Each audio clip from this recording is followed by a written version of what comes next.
En Luján, señores, se vienen desarrollando un montón de trabajos con fondos municipales, se viene de alguna manera amigando ya desde el mismo inicio de la gestión con el vecino, con el contribuyente, un esquema distinto.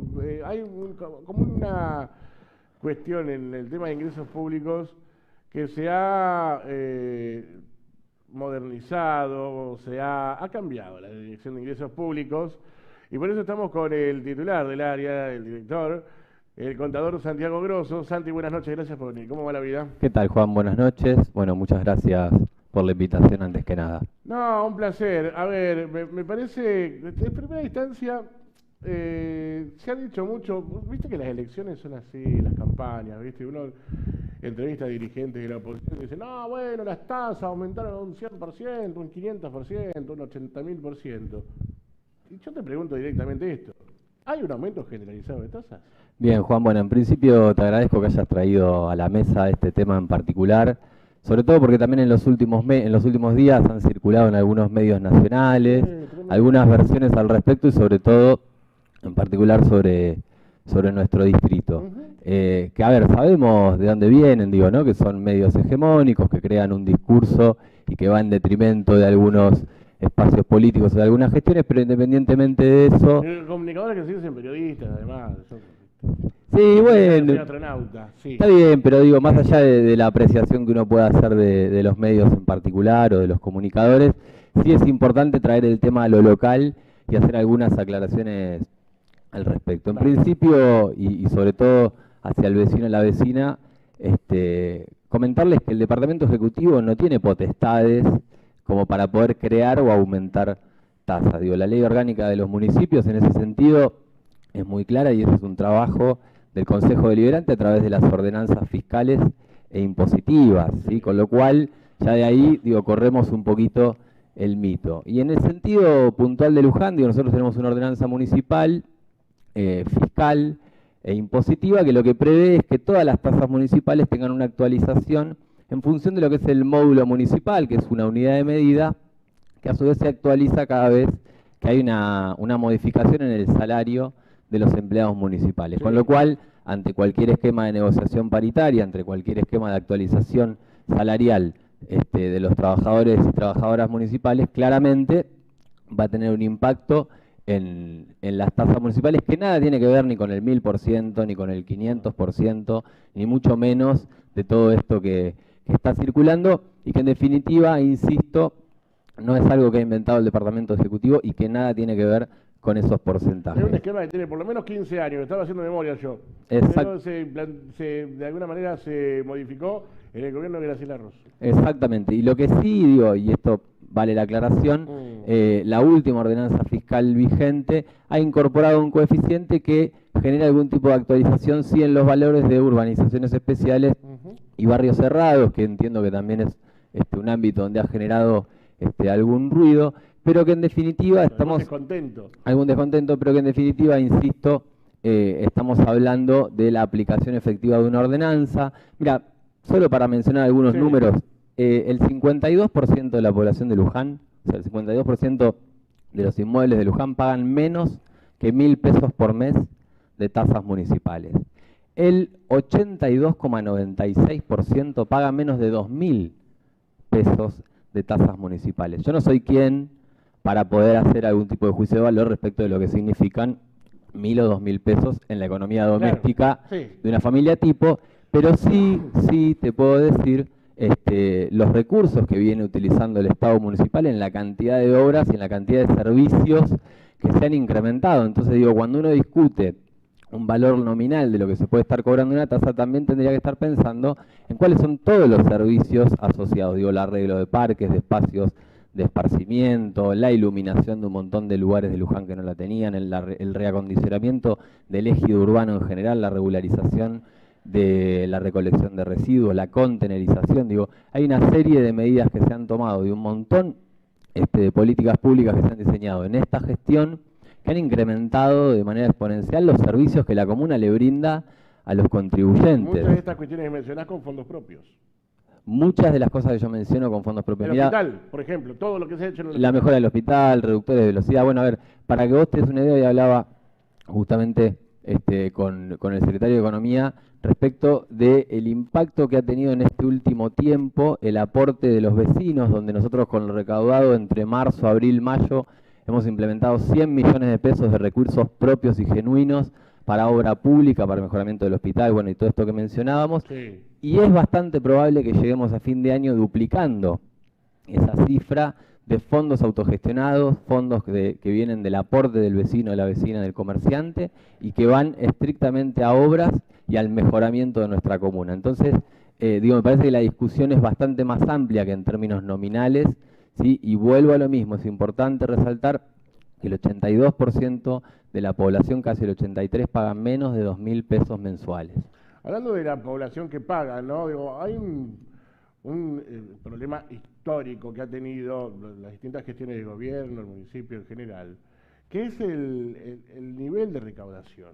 Es decir, sobre un 100% de tasas emitidas, a veces está en el 35, a veces en el 37, a veces en el 40, nunca en el 50.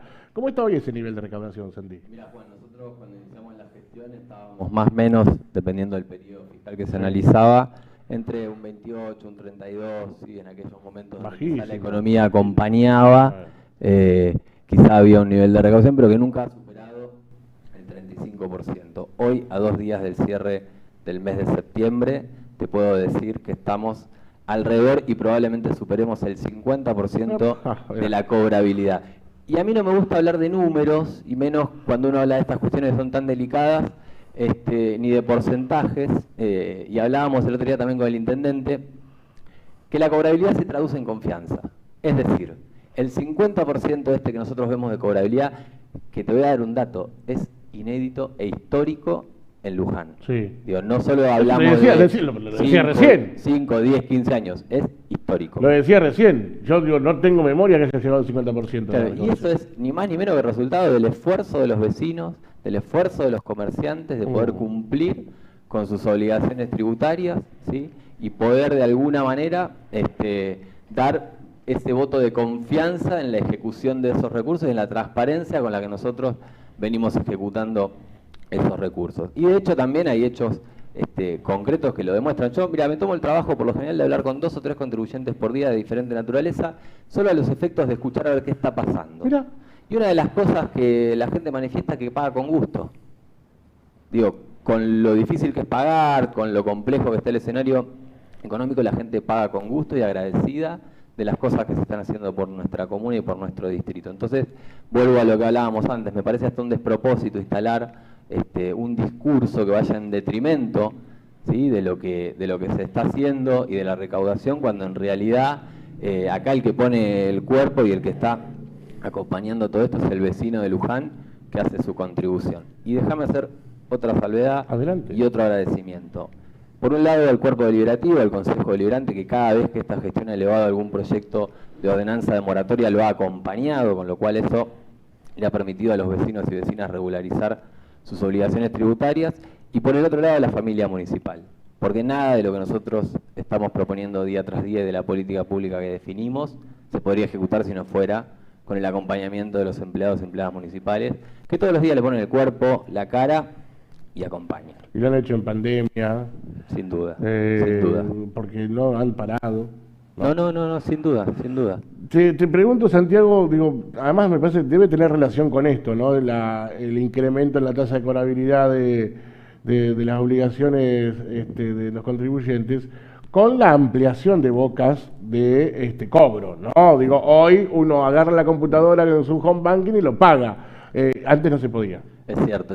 Hemos logrado a través de varios convenios que se han firmado con entidades que nos dan esta posibilidad de incorporar muchísimos medios de pago, la mayoría virtuales, y a su vez incorporar tarjetas de crédito, tarjetas de débito, agregar las obligaciones a la agenda de pagos de home banking, digo, para que la gente no se tenga que trasladar, que fue una necesidad imperiosa en los primeros momentos de la pandemia. Como que se aceleró el proceso, pero es algo que se venía. Nos puso a prueba, claro. Nos puso a prueba y por suerte pudimos dar esa batalla y llevarla adelante, y hoy la verdad que el contribuyente tiene muchísimas alternativas para pagar que no tienen solo que ver con el pago físico al que se estaba acostumbrado en general. Y Sí. que obviamente, como bien decís vos, eso tiene un impacto Claro. en la cobrabilidad, porque digo, el hecho de no tener que movilizarse genera una mayor facilidad y genera el pago. Sin duda. Recién mencionabas esto de la confianza del vecino, porque claro, parece una pavada. Yo estaba mirando esta tarde antes de entrar al canal, la gente que nos está viendo tiene que saber que el canal está frente a la Plaza Colón. Miraba las flores de la plaza, por ejemplo, ¿no? Así, bueno, no es una pavada. Digo, tiene una carga simbólica muy fuerte. No había flores en la Plaza Colón, ahora hay. Tal cual. Pero me parece que el vecino ve, como ese, si querés, hablando de flores, florecer, digo, esa inversión de los recursos en toda esta cuestión, y evidentemente sí, también Santiago tiene impacto en la recaudación. Sí, claramente. Y además no solo la Plaza Colón, digo, hay un montón de espacios Sí. verdes Sí, los del barrios. partido de Luján, en los barrios y localidades que se están reacondicionando, que se reacondicionaron muchos y ya está finalizado, y otros que están en proceso, y que también tiene que ver con esta nueva realidad, digamos, cuando se dio toda esta cuestión del aislamiento y demás, lo primero que se pensó tuvo que ver con, bueno, cómo generamos espacios donde la gente se sienta segura. Y esos espacios son al aire libre, entonces también se invirtió muchísimo dinero, muchísimos recursos en el reacondicionamiento de espacios de tránsito público y general. Sin duda. Lo mismo con el hospital, digo, bueno, son sinceramente innumerables las cosas que se han hecho con recursos genuinos. Claro, sí, si lo ponemos a numerar que terminemos mañana, ¿no? Santi, hablando un poco de esta cuestión, ¿no? Digo, un gobierno que este año le toca convivir con la política, con la elección, con la elección legislativa, y que de alguna manera vos que pertenecés al movimiento Vita y tiene además una gran participación en este gobierno que es de unidad, que está integrado por un montón de sectores, que para mí la conducción política, más allá del cargo, digo, es la del intendente Boto. Dame un pantallazo de lo que te pareció a vos la elección y el resultado del 12 de septiembre. Bien, yo voy a ir un poquito más atrás, Dale. ¿sí? Que tiene que ver un poco con lo que mencionabas al principio de esta pregunta. Sí. Tiene que ver con la consolidación del frente político que hoy conduce nuestro Sí. intendente, ¿sí? Que es la fiel representación del mismo frente que en 2019 nos trajo a la gestión y nos otorgó las responsabilidades que hoy tenemos, y eso se ha solidificado, ¿sí? En estos 2 años Sí. de gestión, en estos 2 años de discusión política, en estos 2 años de interacción entre los diferentes integrantes y actores de ese frente, se ha solidificado, y el frente está más unido que nunca desde la acción, desde la discusión, desde el diagnóstico y desde la autocrítica.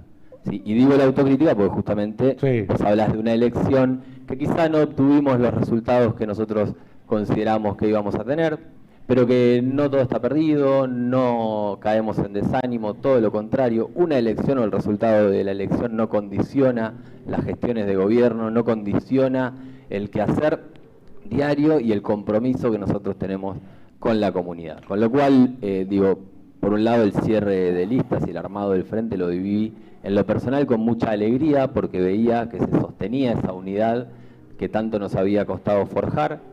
Y hoy costó años.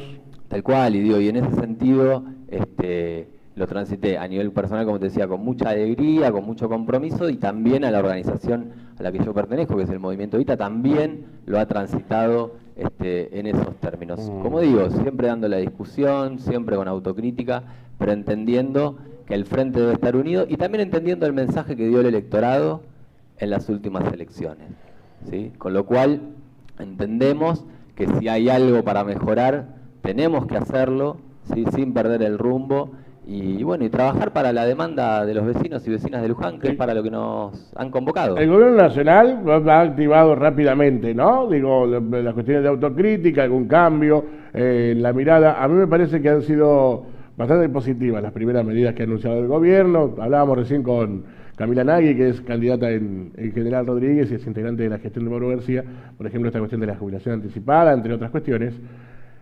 Ha tomado nota el gobierno nacional, y a mí me parece que además, Santiago, poco tiene que ver con lo local. ¿no? Digo, como que se nacionalizan un poco las elecciones legislativas. Sí, es cierto que las legislativas en general tienen una tendencia más a tener un arrastre, a nacionalizarse, Sí. no tanto como cuando se define el departamento ejecutivo, donde la gente identifica quizá incluso más a la persona. De todas maneras, si hay algo que estamos haciendo es recoger ese mensaje y si bien, como vos decís, puede no estar íntimamente vinculado con lo local, nosotros estamos haciendo el esfuerzo de entender qué es lo que pasó a nivel local y bueno, hoy estuvimos a la tarde en La Loma y a ver, lo que estamos haciendo es golpeándole la puerta al vecino y preguntándole qué es lo que falta.